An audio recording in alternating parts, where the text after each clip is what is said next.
Seigneur Père, je veux te rendre grâce encore et bénir ton saint nom, parce que Seigneur Père, c'est toi le Dieu de gloire qui nous a rachetés, Seigneur Dieu de la mort, et tu nous as ramenés, Seigneur Dieu, à tes pieds. Et Père, jour après jour, tu nous nourris, Seigneur Dieu Tout-Puissant, de ta parole, et tu nous donnes de pouvoir grandir dans la connaissance de ton Fils Jésus. Seigneur, tu as dit que tu nous laissais dans le monde, que tu nous laissais au milieu des loups, Seigneur Père, mais tu ne nous as pas laissés orphelins, tu nous as laissé ton esprit et également ta parole, afin que nous puissions demeurer fermes dans cette parole-là, afin de pouvoir résister, Seigneur Dieu Tout-Puissant, aux traits enflammés de l'ennemi. Viens encore nous révéler par ta parole, viens nous nourrir par ta parole, afin que nous puissions continuer, Seigneur Dieu Tout-Puissant, à marcher sur ce chemin étroit sur lequel, Seigneur Dieu, tu nous as amenés et que tu nous conduis aujourd'hui. Donne à nos cœurs d'être attentifs à ta parole, Seigneur Dieu, et surtout de demeurer dans l'obéissance au nom de Jésus-Christ. Amen. Alors, donc, le sujet que j'ai à cœur qu'on partage est un sujet qui est vraiment utile et fondamental pour notre vie chrétienne, pour notre vie avec le Seigneur au quotidien. C'est quelque chose sur laquelle il faut vraiment veiller instant par instant. Parce que si on ne veille pas, c'est comme ça que progressivement, en fait, on va commencer un petit peu à laisser des choses s'installer dans notre vie et on va s'éloigner petit à petit du Seigneur. Comme je le disais tantôt dimanche dernier, c'est que le malin a toujours un plan adapté pour chacun des enfants de Dieu, quel que soit le stade d'évolution avec le Seigneur, de croissance spirituelle avec le Seigneur. Le malin va toujours trouver un plan adapté pour te faire tomber tout doucement. Celui qui n'a pas encore les yeux suffisamment ouverts, il va utiliser un plan pour le faire chuter. Celui qui a déjà les yeux ouverts, il va utiliser des subtilités pour pouvoir t'amener à sortir de la volonté de Dieu. C'est pour ça qu'on parle du malin, parce que ses plans sont toujours assez subtils. Et parfois on parle de séduction, parce que ça ressemble tellement à la vérité, mais ça ne l'est pas. Donc prenons, et le Seigneur nous met en garde avec un certain nombre de versets dans sa parole, afin que nous puissions éviter, comme il nous dit, justement, les traits enflammés de l'ennemi. Prenons Romains 12, verset 2, que nous connaissons bien. Donc, le message que nous allons partager, c'est au sujet de la pensée, tout simplement. C'est que la pensée est le siège même, le siège premier du combat spirituel. C'est-à-dire que si le malin veut vous faire tomber, c'est votre pensée qui l'attaque tout de suite. C'est aussi simple, c'est vraiment à ce niveau-là, parce qu'on va souvent chercher très loin des choses qui sont pourtant très simples. Si le malin veut empiéter sur votre vie spirituelle, il suffit qu'il attaque. Les gens du monde disent qu'il attaque ton mental. Il suffit que ton mental soit atteint. S'il est atteint, directement, progressivement, il sait qu'il t'a gagné, et puis tu vas commencer à te ranger petit à petit de l'autre côté. Voilà pourquoi le Seigneur nous met en garde par rapport à ça, et il nous dit, il nous exhorte, il nous commande que nous devons veiller sur nos pensées. Parce que dès que les pensées sont déjà ailleurs, dès que les pensées s'éloignent déjà de la pensée du Seigneur, c'est fini. Voilà comment l'ennemi commence à bâtir ses forteresses dans notre pensée, et nous allons nous éloigner ainsi du chemin du Seigneur. Alors, il dit au verset 2, Romains 12, verset 2. Romains chapitre 12, verset 2 nous dit: ne vous conformez pas au monde présent. Dans un autre passage, c'est au siècle présent. Donc, justement, il nous demande de ne pas nous conformer au siècle présent, mais soyez transformés par le renouvellement de l'intelligence. C'est-à-dire que, en fait, notre intelligence spirituelle, notre pensée, en réalité, c'est de la pensée dont il est question ici. Notre pensée doit se renouveler continuellement, en fait. Si notre pensée n'est pas renouvelée, nous allons nécessairement à un moment ou à un autre baisser la garde et sortir de la volonté du Seigneur. Voilà pourquoi nous devons veiller à ce que notre pensée soit constamment renouvelée, parce que le monde, lui, ne se prive pas de nous envahir de sa pensée à lui. C'est tout simple. Tout autour de nous nous communique la pensée du monde à l'extérieur, puisque nous sommes au contact du monde. Le monde ne peut que nous communiquer sa pensée. Donc, que ça soit de façon consciente ou inconsciente, c'est ce qui se passe. Il suffit que tu sois à l'extérieur, tu écoutes quelqu'un parler, hop, il y a une pensée du monde qui directement t'est communiquée. Il suffit que tu regardes une publicité parce que tes yeux n'ont pas le choix que de se poser là, c'est tout grand devant toi. Hop, ça te communique une autre pensée du monde et ainsi de suite. Et au fur et à mesure, c'est tout, ça commence, c'est tout petit en fait. Hein. C'est une façon dont le malin agit, mais de façon patiente et petit à petit. Donc il commence à injecter des toutes petites choses. Si on n'est pas suffisamment alerte constamment dans la présence de Dieu pour continuer à rejeter ce qu'il faut rejeter, voilà comment on va commencer à admettre certaines choses. Par exemple, je prends un cas simple. Nous sommes tellement envahis, par exemple, de publicités qui nous montrent des femmes nues. On va te montrer, on va faire la publicité d'un parfum, on va te montrer une femme nue, on va te faire la publicité d'un fromage, on va te montrer une femme nue, ainsi de suite. Et si nous ne sommes pas vigilants, nous allons commencer à tolérer ces choses-là d'abord dans notre pensée. Nous allons tolérer ces choses-là et finalement, nous allons nous habituer à voir des choses aussi souillées. Et cela ne va plus nous bousculer comme avant. Et le fait que ça ne nous bouscule plus, voilà comment progressivement, nous allons commencer à permettre des choses dans notre vie, à nous éloigner de la sainteté de Dieu, et le malin aura réussi à placer des choses, des pierres d'achoppement par rapport justement à notre communion avec Dieu.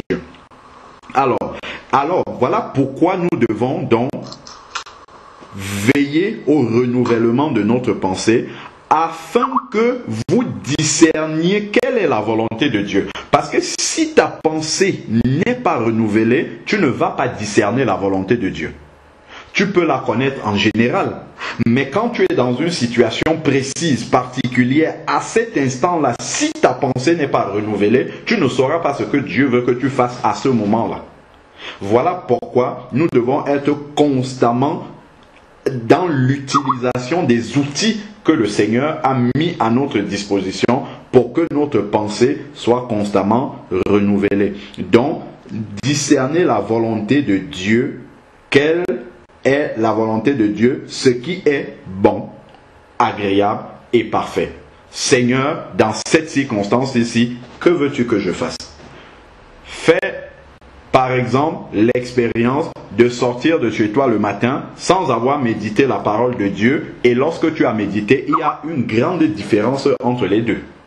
La manière dont ta pensée est dans les deux circonstances, elle est totalement différente. La manière dont tu vas aborder en fait ta journée, la manière dont tu vas considérer les choses que tu vas faire, ta pensée, elle est complètement différente et tu vas agir toujours à l'instant selon ta pensée du moment, même si tu connais la vérité de Dieu. Voilà pourquoi il dit, soyez transformé par le renouvellement de l'intelligence. C'est quand ton intelligence est renouvelée, non pas par la pensée du monde, mais par la pensée de Dieu, c'est là que la transformation vient dans ta vie pratique.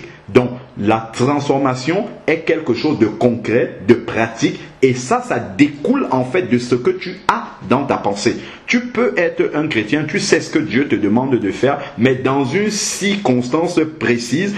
Je prends par exemple, tu vas peut-être aller au travail, et voilà, tu es en retard. On va te poser la question de façon comme ça, mais pourquoi tu es en retard? Hop, directement, il y a un petit mensonge qui va sortir. Pourquoi? Parce qu'à l'instant, ta pensée n'est pas alignée sur la pensée de Dieu. Ta pensée est plutôt de te dire comment est-ce que au boulot, entre guillemets, je vais sauver la face.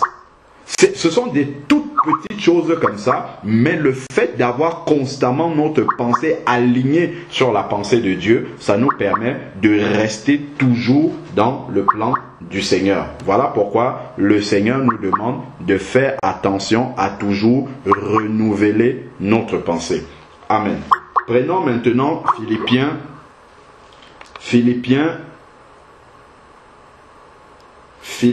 4, verset 8 au verset 9. Donc, il y a un autre morceau là-bas également. Philippiens 4, verset 8 au verset 9.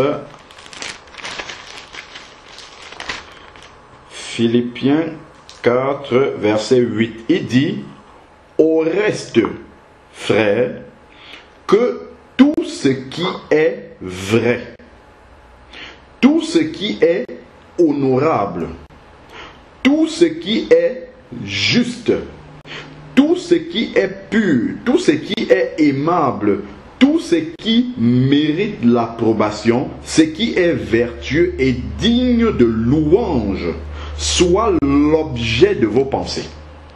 Tout à l'heure, on a dit, afin que vous discerniez la volonté de Dieu, qui est agréable, bon, agréable et parfait. Et cette volonté de Dieu-là, c'est l'ensemble des choses qui nous sont citées ici, là, dans le verset 8, dont les choses honorables, les choses justes, les choses pures, les choses aimables, les choses qui méritent de l'approbation. Si nous remplissons notre pensée avec ces choses-ci, nous aurons constamment une pensée alignée justement sur la pensée du Seigneur. Constamment, notre pensée sera alignée sur celle du Seigneur. Mais si nous laissons divaguer nos pensées, si nous laissons nos pensées aller sur autre chose, sur des choses qui sortent justement de ce que nous venons de lire, il est normal que ensuite notre façon d'agir soit totalement, souvent à l'opposé, ou bien éloigné de ce que Dieu veut que nous fassions. Donc vraiment, c'est pour cela que le Seigneur nous dit, si tu veux que la transformation vienne dans ta vie, voici ce qui doit être l'objet de ta pensée. Ta pensée doit être attachée à cela. Verset 9, ce que vous avez appris, reçu et entendu, et que vous avez vu en moi, pratiquez-le. Pratiquez-le. Et le Dieu de paix sera avec vous. Non seulement tu remplis ta pensée, justement de la pensée de Dieu, mais ensuite il faut pratiquer ce que tu as reçu. C'est en pratiquant cela que ça va s'installer aussi de façon habituelle dans ta pensée. Donc voilà vraiment comment est-ce que nous devons marcher pour être constamment dans la volonté du Seigneur. Donc, remplis nos pensées de ce qui est vertueux, ce qui est pur, ce qui est digne. Cela veut dire que nous devons veiller constamment à ce qui inonde nos pensées. Donc, si nous voyons des sujets qui sont en train d'occuper notre pensée et qui sont des sujets qui vont nous éloigner en fait du Seigneur, tout de suite il faut dire, ah, il faut que j'arrête. Parce que, en fait, la pensée... Pardon, fermons nos micros. S'il te plaît, Sarah, s'il te plaît, si tu peux fermer le micro, merci beaucoup. Donc, lorsque nous voyons déjà comment notre pensée commence, parce que c'est un processus, notre pensée commence à être préoccupée par des choses qui sortent de ceci, de ce que nous avons cité là, dans le verset 8 d'Éphésiens 4. Tout de suite, le Saint-Esprit va toujours nous mettre en alerte.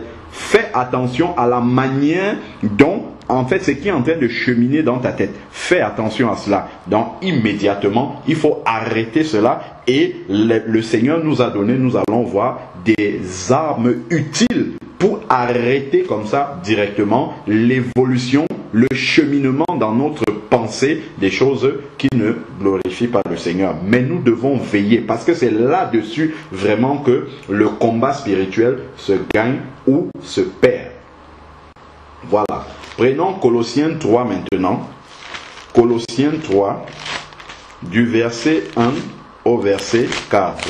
Colossiens 3, verset 1 à 4. Il dit, si donc vous êtes ressuscité avec Christ. Donc, première chose, c'est que dans ta pensée, tu dois constamment avoir présent à l'esprit que tu es ressuscité avec Christ, que tu es une nouvelle créature. Si tu oublies ça une seule minute dans la journée, tu vas marcher comme tu marchais avant. C'est très simple. C'est tout simple. Si tu oublies cela, tu vas marcher comme un païen, comme tu marchais avant. Donc, déjà, il faut constamment te rappeler, remplir ta pensée du fait que tu es ressuscité, tu es un enfant de Dieu et que l'Esprit de Dieu habite en toi. Parce que l'Esprit de Dieu peut être en toi, mais si dans ta tête tu oublies cette vérité-là, tu vas agir exactement comme quelqu'un qui ne connaît pas Dieu. Il dit, puisque vous êtes si donc vous êtes ressuscité, cherchez les choses d'en haut où Christ est assis à la droite de Dieu. Verset 2, pensez à ce qui est en haut. Voilà encore. Il nous donne encore, comme on l'a vu tout à l'heure dans Philippiens 4, verset 8, le sujet de nos pensées doivent être les choses d'en haut. Comment est-ce que je travaille à mon salut? Comment est-ce que justement je grandis dans ma relation avec Dieu? Est-ce que aujourd'hui c'est mieux qu'hier? Est-ce que c'est tout cela? Quels sont qu'est-ce que je dois être constamment en train de cultiver pour me rapprocher davantage de Dieu? C'est tout cela, quand ça occupe notre pensée, le malin n'a aucune place pour venir intégrer des choses dans notre pensée.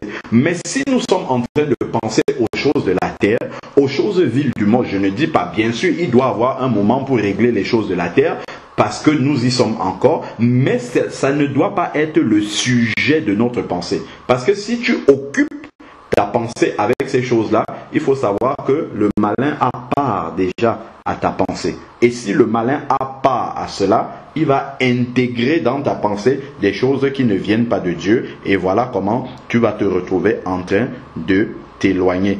Et non ce qui est sur la terre. Donc, dans le texte original, c'est penser constamment aux choses qui sont en haut. C'est le sujet du royaume de Dieu qui doit occuper toute notre pensée. Car vous êtes morts. Si vous êtes morts, ça veut dire nous sommes morts aux choses de ce monde, aux choses de la terre. Et ça, nous devons nous en souvenir instant par instant. Alors, nous sommes morts, car vous êtes morts et votre vie est cachée avec Christ en Dieu. Quand le Christ, votre vie, paraîtra, alors vous paraîtrez aussi avec lui dans la gloire. Je prends un exemple tout simple. Tu as quelqu'un que tu viens de rencontrer ou avec qui tu es. C'est vrai, la personne te parle des choses et d'autres, mais tout de suite, ton esprit est fixé sur la pensée de Dieu. Pour cette personne qui est en face de moi, quelle est la chose la plus importante? C'est qu'il reçoive Jésus. C'est qu'il soit sauvé. C'est la pensée des choses d'en haut. Même si c'est ton collègue, c'est le chauffeur de bus, dans ta pensée, déjà, quand ta pensée génère, pense de cette façon-là, quand il est en face d'un être humain, parce que tout être humain, on l'a lu tout à l'heure, a besoin du salut, d'être sauvé.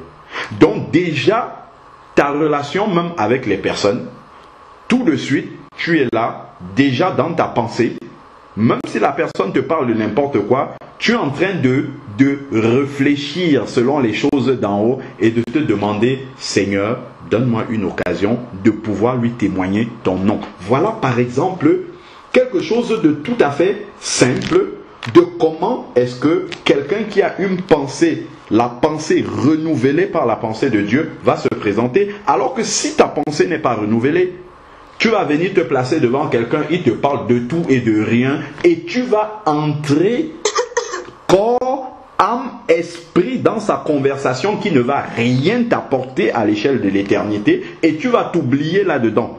Si tu t'oublies comme ça dans les conversations, c'est-à-dire que tu es totalement, ton être tout entier est comment dire, en communion dans une conversation où Dieu n'a rien à voir, il faut faire attention. Ça veut dire que tu t'es oublié, tu as oublié ta pensée. Et c'est comme ça que le malin, souvent, nous éloigne de la volonté de Dieu. Moi, je sais que souvent, ça m'arrivait, surtout au début de ma conversion, comme j'étais quelqu'un qui aimait beaucoup la musique mondaine, des fois, je suis en train de chanter un cantique comme ça, et après, une fois que j'arrête un petit peu et que je pense à quelque chose d'autre qui de mon quotidien, après, insidieusement, je me mets comme ça à mimer des chansons du monde. Tout de suite, ça se fait automatiquement. Parce que le malin est là, il veille. Si à un instant précis, tes yeux quittent Jésus, tu oublies, en fait, dans ta pensée, tu oublies vraiment que ta bouche doit être sanctifiée. Tout de suite, des choses qui ne sont pas du Seigneur. Naturellement, les choses d'avant. Parce que avant, je chantais les chansons du monde. Donc, ça revient. Et après, hop, je me reprends. Je dis, mais qu'est-ce qui sort de ma bouche? Pourquoi ça sort de ma bouche? Voilà comment. Et ça, c'est un combat de tous les instants. Parce que si tu laisses ça, ça va s'installer, ça restera. Et tu verras que tu seras éloigné souvent de ce que Dieu veut que tu fasses. Des fois, tu vas rentrer chez toi. Quand tu vas rester comme ça, le Saint-Esprit va commencer à te parler. Regarde, tu as eu telle chose dans ta journée. À ce moment-ci, je voulais que tu agisses comme ça. Mais comme tu n'étais pas connecté, tu es passé à côté. À tel autre moment, je voulais que tu sois dans tel état, que tu parles comme ça. Mais hop, tu es passé encore à côté. Et ainsi de suite. Et ça, c'est quelque chose que nous devons, auquel nous devons travailler. Et qu'est-ce qui va se passer? C'est que lorsque notre pensée est renouvelée comme ça, verset 5 maintenant et suivant, puisque notre pensée, comme il a dit tout à l'heure, soyez transformés par le renouvellement de l'intelligence, cette transformation-là va venir dans notre vie lorsque nous pensons aux choses d'en haut. C'est ce que nous voyons dans Colossiens 3 à partir du verset 5. Puisque je pense constamment aux choses d'en haut, alors je vais faire mourir la nature terrestre. Donc je vais faire mourir ce qui est encore ici sur la terre et qui n'est pas conforme aux choses d'en haut auxquelles je pense. Parce que je ne peux pas avoir la pensée tournée vers les choses d'en haut et que ici sur la terre, mes membres, mon corps, ma bouche prononcent des choses de la terre ou des choses qui sont insensées, qui n'ont rien à voir avec le Seigneur. Ça veut dire qu'il y aurait une contradiction. Ma pensée ne peut pas être dans les choses célestes et puis mes membres ici sur la terre sont totalement éloignés du Seigneur. Il y a une corrélation entre les deux. Soyez transformés. Donc c'est parce que la pensée est régénérée, la pensée est renouvelée, que cela va entraîner automatiquement la sanctification dans notre vie. C'est-à-dire va amener la sainteté dans notre vie parce que ce qui est en haut est saint.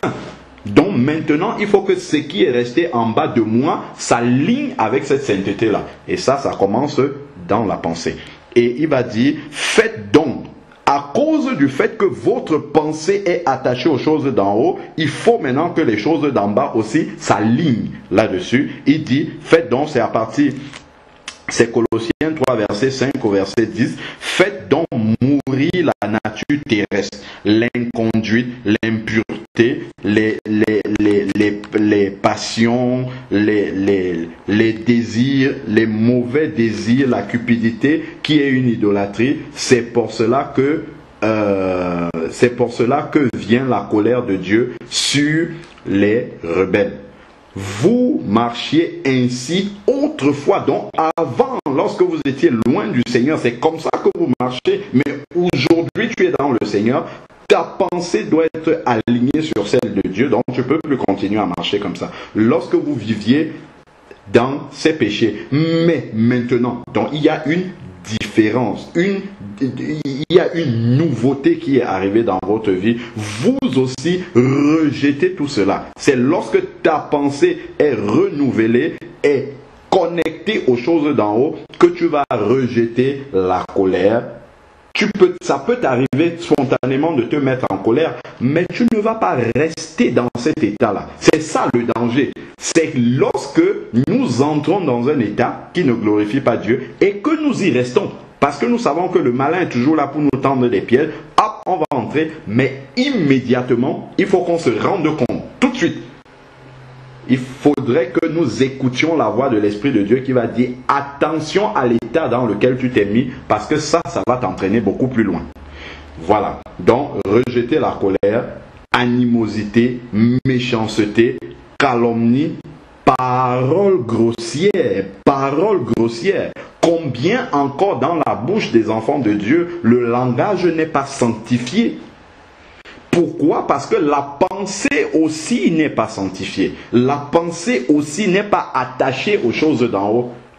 Si tu es en train de regarder quelqu'un qui invective un autre et que ta pensée est là en train de te demander mais en fait c'est quoi le fond du problème et ainsi de suite, au lieu de te dire que mais ça vraiment c'est quelque chose qui ne glorifie pas Dieu. Ouais Seigneur, comment encore ils peuvent être aussi dans l'aveuglement? Vraiment Seigneur, tourne leur cœur, ainsi de suite. Si tu penses de cette façon-là, les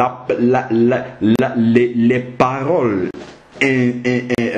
comment dire, les paroles malsaines qui sortent de leur bouche ne peuvent pas t'infecter parce que ta pensée est bien disposée. Mais si ta pensée a oublié les choses d'en haut et que tu es totalement dans ce qui est en train de se passer là devant toi, tu vas être très bien infecté et tu vas voir les paroles grossières sortir de ta bouche. Là, je parle d'une situation où il peut y avoir une altercation, mais ça peut être simplement au travail. Par exemple, si vous avez des collègues ou à l'école, des camarades de classe qui constamment à longueur de journée prononcent des paroles grossières, si vous ne restez pas centré à renouveler votre pensée, tôt ou tard, vous aussi, dans votre bouche, on va retrouver ces mots-là.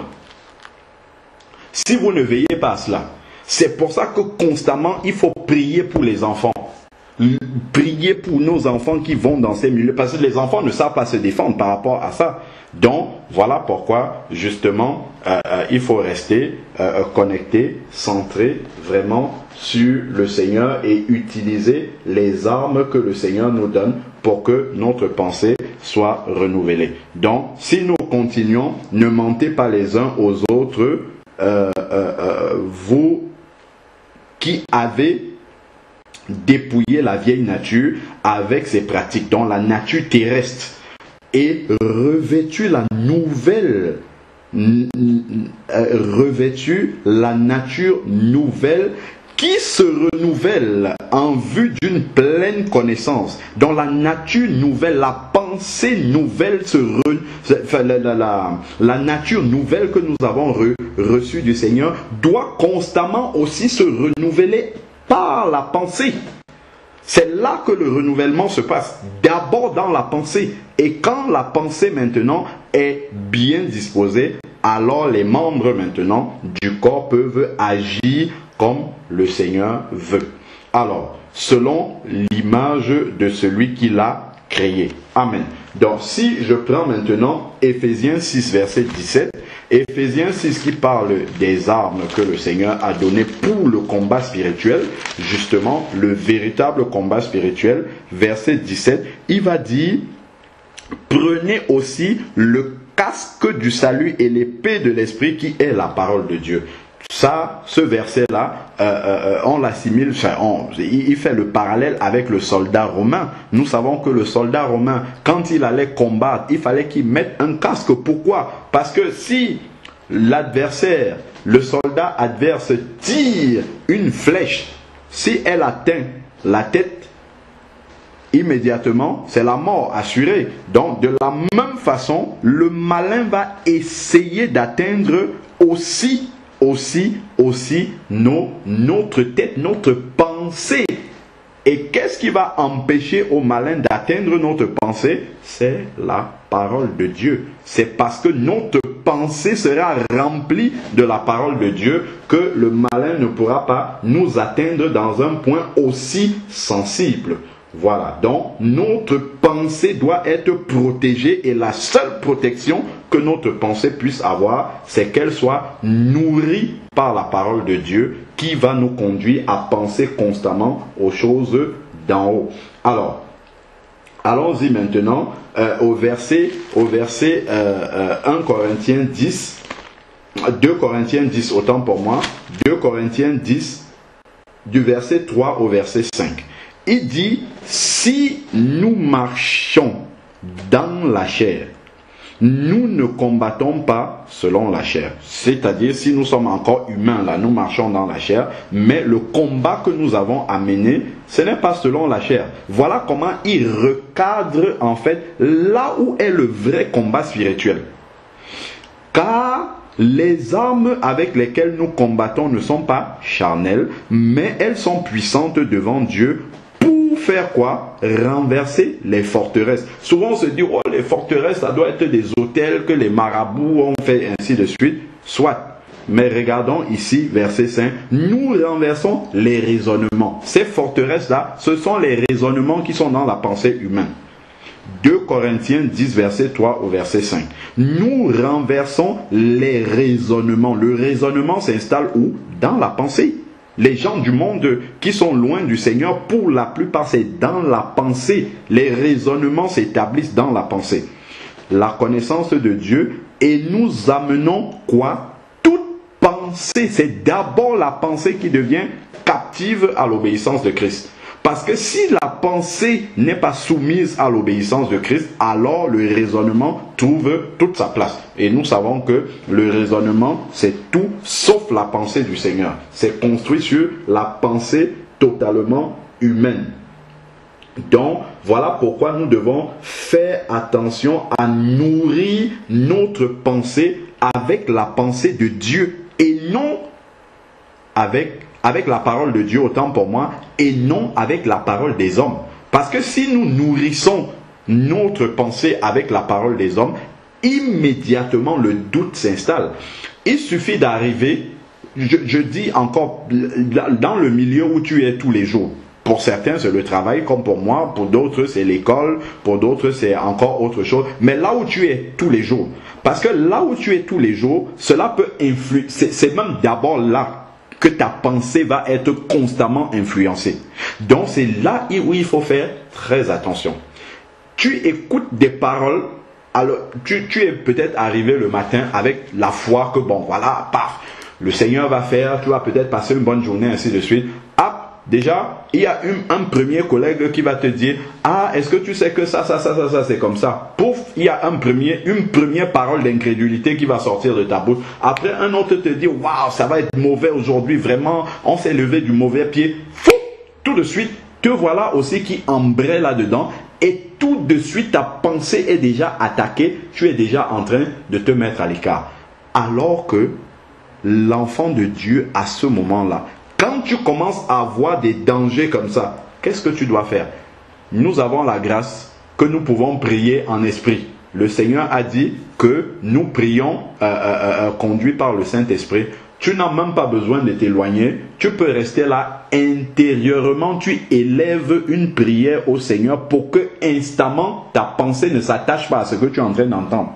Parce que progressivement, moi je l'ai déjà expérimenté à maintes reprises. Il suffit d'écouter quelqu'un parler et puis là tu commences à te dire oui, finalement il n'a pas tort, effectivement c'est ce que je vois, c'est qu'il dit là, c'est ce qui est en train de se passer et c'est fini. Voilà comment l'enchaînement commence. Si tu n'as pas la lucidité spirituelle d'arrêter ça immédiatement et de te réfugier tout de suite avec un des moyens que le Seigneur nous a donné, ou la prière, ou autre chose qu'on va voir, là, tout de suite, tu vas adhérer à ça et le malin t'aura déjà bien eu. Colossiens 3, verset 16, nous dit la chose suivante. Là maintenant, nous parlons justement des instruments que le Seigneur nous a laissés pour renouveler et remplir notre pensée. Colossiens 3, verset 16 dit que la parole de Christ habite en vous en abondance, avec richesse. C'est cette parole-là qui doit remonter maintenant. La parole que tu as emmagasinée en toi, lorsque ta pensée commence à être infectée, ah tiens, paf, quelqu'un t'a parlé mal.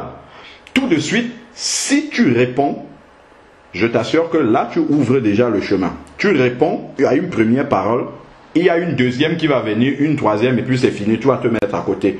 Mais si tu arrives, tu écoutes la première, si tu vois la manière dont tu vas répondre, dans la manière dont tu vas répondre, tu sens que ta parole, ce qui est sorti de ta bouche là, ne vient pas de Dieu, je t'assure que la meilleure chose que tu as à faire, c'est de te taire. Parce que si tu continues à parler, le malin t'a déjà eu. Dès qu'une parole qui ne vient pas de Dieu est déjà sortie de ta bouche, la suite de toutes tes paroles vient directement de la GN. Parce que à cet instant-là, ta pensée est infectée. Et ça, sur le coup, tu ne t'en rends pas compte. Mais si tu t'arrêtes un instant, si c'est quelqu'un d'autre qui est en train de t'agresser ou de te parler, tu écoutes la personne tranquillement et intérieurement, toi tu pries. Le Seigneur, pendant que tu es en train de prier intérieurement, va renouveler. Il renouvelle ta pensée. Et toi, tu vas rester calé sur les choses d'en haut, alors que la personne en face de toi est en train de te remplir des choses de la terre, mais ça ne t'atteint pas. Et ça, c'est une arme efficace dans un combat spirituel qui est de tous les jours. Parce que le malin sait comment est-ce qu'il essaye de nous attaquer. Tu t'es peut-être préparé vraiment à rentrer dans un bon moment de prière ou d'adoration. C'est à ce moment-là que quelqu'un qui est à côté de toi ou proche de toi va venir avec quelque chose qui va tellement t'affliger, t'énerver au travers d'une seule parole. Et si tu cèdes à cette parole, si tu réponds, c'est bon. Le malin a gagné. Il veut juste allumer une petite étincelle comme ça. Il allume et puis il laisse. Il regarde.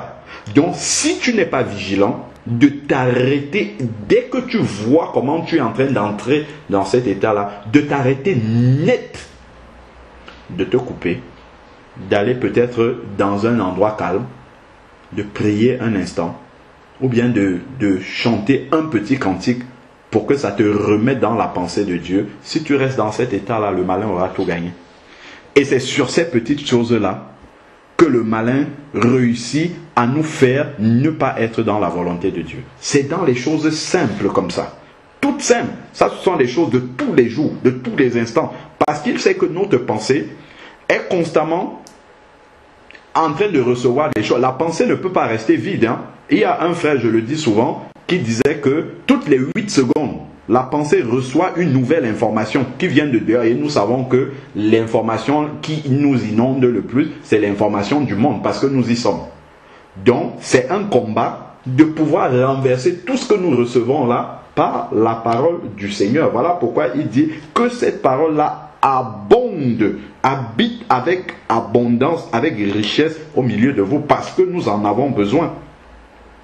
Instruisez-vous et avertissez-vous réciproquement en toute sagesse par les psaumes, les hymnes, les cantiques spirituels sous l'inspiration de la grâce. Chantez de tout votre cœur. Voilà des armes qui vont permettre que notre pensée soit constamment renouvelée. Si tu voulais t'énerver, dès que tu sens une parole sortir, reste calme. Ne continue pas à écouter ce qui est en train de sortir. Retire-toi dans un endroit. Commence à fredonner un petit cantique. Tout de suite, déjà, la paix va revenir. Alors que l'électricité était en train de monter en toi, tout de suite, déjà, la paix va revenir. Qu'est-ce qui fait que la paix soit en train de revenir? C'est que ta pensée qui était là, alignée sur ce que tu entendais, qui te faisait entrer dans tous tes états, ta pensée va quitter ce domaine-là et commencer maintenant en fait à se rattacher à ce à quoi il doit être attaché. Colossiens 3, aux choses d'en haut. En fredonnant les cantiques du Seigneur, tout de suite, ça te fait revenir dans un état beaucoup plus serein, beaucoup beaucoup, et cet état-là te permet de relativiser ce que tu viens d'entendre. Toutes ces choses-là qui nous gangrènent, qui nous pourrissent la vie tous les jours, tu vas commencer à relativiser. Oh Seigneur, en chantant tes cantiques, je réalise que tu es grand. Tout ce qui m'arrive là sont des choses de la terre, ça s'arrêtera. Mais moi, je t'appartiens. Et voilà comment le diable, justement, il va se dire, ah, celui-là, il m'a encore eu aujourd'hui. Il va partir et il revient à la prochaine occasion, comme nous dit la parole du Seigneur. Donc, à longueur de journée, autant que nous pouvons, écoutons la louange si nous ne pouvons pas chanter. Écoutons-la. Elle va renouveler nos pensées. Écoutons la louange et vraiment les paroles qui sont communiquées là-dedans vont apaiser notre esprit. Et cela va nous permettre aussi de lutter contre les paroles d'incrédulité que nous entendons à longueur de journée de notre entourage. Si nous ne veillons pas à renouveler notre pensée par celle du Seigneur, par les paroles du Seigneur, le doute va venir s'installer subitement, et puis même notre comportement immédiatement va ne pas refléter l'Esprit de Dieu qui est en nous, comme je le dis depuis le début. Donc on va commencer à relativiser aussi, relativiser certaines vérités de la parole de Dieu, comme je disais tout à l'heure. Et puis insidieuse, de façon très subtile, on va commencer à sortir de la volonté du Seigneur. Tranquillement sortir de la volonté du Seigneur. Il suffit que les gens avec qui nous sommes font quelque chose. Vous allez manger par exemple avec les collègues. Habituellement chez toi tu pries avant de manger. Tu arrives, les collègues sont là, ils s'asseyent, ils commencent à manger leur repas tranquillement, ils ne connaissent pas Dieu. Toi aussi tu viens. Oh, tu dis, ouais, bon, tant qu'à faire. Et puis voilà, tu as mangé sans prier. Et puis, ça va commencer à s'installer en toi, en fait. Tu vas commencer à être dans une attitude. En fait, en réalité, tu as renié le Seigneur. Tu ne le sais pas, hein, mais c'est ce que tu as fait. Parce que habituellement, tu manges en paix. Mais comme tu es au milieu des personnes qui ne le font pas, finalement, ces personnes-là, par leur esprit qui n'est pas celui du Seigneur, te contaminent et tu te laisses contaminer. Mais si ta pensée est renouvelée, nous avons vu Daniel qui a dit, même si tous les gens du royaume se prosternent devant la statue de Nebuchadnezzar, moi je vais toujours adorer mon Dieu, je ne me prosterne pas devant lui. Aujourd'hui, ne pas prier dans un lieu public avant de manger, c'est se prosterner devant le malin.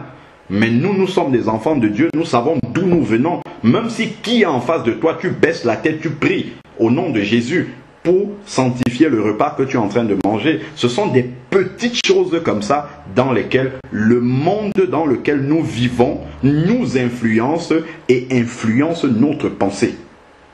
Et voilà comment justement nous sortons de la volonté de Dieu. La foi vient de ce qu'on entend.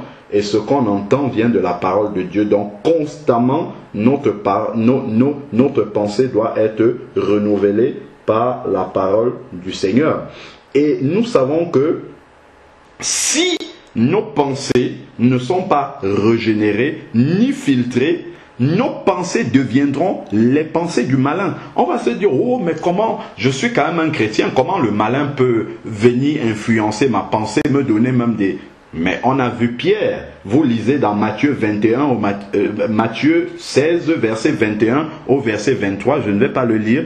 Nous savons quand Jésus a dit à Pierre, arrière de moi Satan, tes pensées sont les pensées des hommes. Donc si tu écoutes les paroles des personnes qui ne sont pas régénérées par l'Esprit de Dieu, mais ce sont les pensées, le malin en fait que tu es en train d'écouter, mais à longueur de journée, au travers de nos collègues, de nos camarades qui ne sont pas convertis, nous écoutons le malin prêcher sa parole. Et nous devons y faire face par la parole de Dieu que nous avons reçue. En fait, c'est le malin qui prêche sa parole à longueur de journée. Ça, c'est spirituellement qu'on comprend ces choses-là. En fait, c'est le malin qui est en train de nous parler, qui nous parle au travers, même si quelqu'un ne s'adresse pas directement à nous, il parle à quelqu'un d'autre, mais en fait, c'est le malin qui est en train de parler comme ça autour de nous. Donc, voilà vraiment des aspects du combat spirituel que nous négligeons, mais qui empiètent vraiment sur notre vie de sanctification quotidienne. Donc, il faut fais attention à ce que nos yeux, par exemple, voient. Parce que tes yeux, tu laisses tes yeux se poser sur quelque chose et rester sur quelque chose qui ne glorifie pas le Seigneur, ça communique immédiatement quelque chose à ta pensée. Et quand la pensée est déjà touchée, elle va concevoir le péché. Et puis voilà comment le péché va arriver. Fais attention à ce que nos oreilles entendent et les endroits où nous partons qui ne glorifient pas Dieu. Tout cela, ce que nous lisons, encore certains ont des littératures dans lesquelles il y a des obscénités ou bien des choses qui ne glorifient pas le Seigneur. Tout cela vient remplir ta pensée et tôt ou tard, tu sors de la volonté du Seigneur. Donc, tout cela vient alimenter notre pensée et nous devons faire très attention à filtrer tout cela et ne pas laisser n'importe quoi s'installer dans notre pensée. Et cela, ce que nous avons dans la pensée, ça nous rapproche ou ça nous éloigne de Dieu. C'est aussi simple que ça. Si notre pensée est vide ou errante, si nous laissons notre pensée errer, penser à des choses de la terre, ça, après tel autre, et ainsi de suite, et qu'elle n'est pas remplie par la parole de Dieu, c'est très simple. Le prince de la puissance de l'air, c'est le malin. La Bible le dit dans Éphésiens 2, du verset 1 au verset 2, que le malin est le prince de la puissance de l'air, c'est-à-dire qu'il est présent partout. Je disais tantôt qu'au travers de toutes les personnes non converties qui sont autour de nous, c'est le malin qui nous prêche sa parole. Et comme il est là partout, forcément, il va venir occuper notre pensée parce qu'elle est vide. Si elle n'est pas remplie, l'apôtre dit là-bas que la parole de Dieu habite en abondance. Si nous ne sommes pas remplis de cette parole, si notre pensée n'est pas remplie par la louange du Seigneur, mais le malin va venir occuper le terrain. Parce qu'au travers de tout ce avec quoi nous sommes en contact, ce n'est que lui qui nous communique et nous véhicule sa pensée de multiples façons. 2 Corinthiens chapitre 11 verset 3 au verset 4. 2 Corinthiens 11 verset 3 à 4. Alors il dit: toutefois, de même que le serpent séduisit Ève par sa ruse, je crains que vos pensées, regardez là où l'apôtre situe le début de la séduction.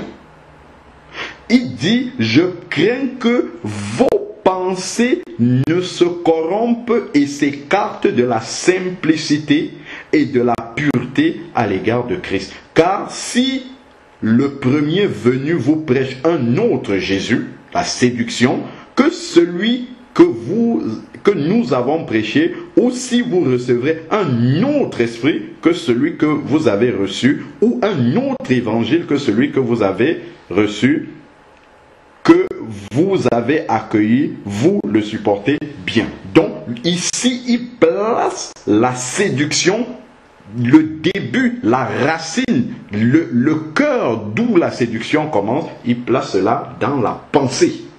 C'est d'abord dans la pensée. Et il fait allusion à ce qui s'est passé avec Ève. De même que Ève fut séduite, si vous allez dans Genèse 3, vous allez voir comment les choses se sont passées dans le jardin d'Éden. Genèse 3, verset 1 au verset 6. Cela est bien expliqué. Je ne vais pas tout relire le passage. Je vais juste lire le verset 6 qui nous montre comment la séduction s'est passée. La femme vit que l'arbre était bon à manger. Comment est-ce qu'elle a... C'est pas la vue seulement. C'est que la vue, ce que ses yeux ont vu, ça a transmis quelque chose à sa pensée. Et la pensée a commencé à convoiter maintenant les choses. Elle vit que l'arbre était bon à manger, agréable à la vue, donc d'abord la vue, et propre à donner le discernement. Maintenant, la pensée va être attaquée, va être mise à contribution pour que la séduction puisse s'installer. Donc, voilà comment, justement, la femme, sa pensée a reçu le mensonge du malin. Et l'acte de désobéissance a donc suivi. Donc voilà pourquoi nous devons vraiment veiller, faire très attention. Donc nous devons vraiment nous livrer un combat sans merci, vraiment en filtrant tout ce qui passe dans notre pensée. Tout ce qui passe dans notre pensée, nous ne devons pas laisser libre cours justement à ces choses. Prenons maintenant Colossiens 1, verset 21. Colossiens chapitre 1, verset 21. Donc voilà comment la femme a laissé la vue infecter la pensée, et la pensée justement l'a corrompu, et puis l'acte de désobéissance est venu s'installer. Donc vraiment, si sa pensée avait été renouvelée par la parole, la vraie parole de Dieu, justement, je crois qu'il en aurait été autrement. Mais en laissant la parole de Dieu de côté et en laissant sa pensée comme ça libre de pouvoir se poser et écouter toute parole qui vient d'ailleurs, voilà comment est-ce que notre pensée va être infectée. Alors, Colossiens 1, verset 21 nous dit: et vous qui étiez autrefois étrangers et ennemis par vos pensées. Donc même ceux qui sont ennemis de Dieu le sont d'abord par la pensée. Par vos pensées et par vos œuvres mauvaises. Donc d'abord la pensée est ennemie de Dieu, et ensuite les actes, puisque les actes en fait sont les conséquences de ce qui est dans la pensée. Et voilà comment les actes, puisque la pensée est éloignée de Dieu, la pensée est mauvaise, la pensée est méchante, alors les œuvres, les actes maintenant vont correspondre à ce qui est dans la pensée. Voilà, les œuvres mauvaises vont être entraînées par la pensée mauvaise à la base. Vos œuvres mauvaises. Alors maintenant, nous pouvons terminer avec Marc 12 verset 30. Marc 12 verset 30, qui est tout simple. C'est un verset que normalement nous connaissons. C'est quelqu'un qui a demandé au Seigneur quel est le premier et le plus grand commandement. Et vous allez voir comment ce que nous sommes en train de dire, qui a l'air très simple, c'est quelque chose, c'est un aspect sur lequel le Seigneur a mis une grande importance, une plus grande importance que nous ne pouvons même souvent le considérer. Marc 12, verset 30 dit: c'est le plus grand, le premier et le plus grand de tous les commandements. Le voici: tu aimeras le Seigneur ton Dieu de tout ton cœur, de toute ton âme, de toute ta pensée. Le Seigneur a pris le soin de préciser que ta pensée en fait doit être remplie de Dieu. Pourquoi? Parce que le Seigneur sait que si tu ne l'aimes pas de toute ta pensée, tu vas aimer l'autre avec cette pensée-là. Donc voilà pourquoi le Seigneur a bien précisé que notre pensée doit faire l'objet justement des choses du Seigneur.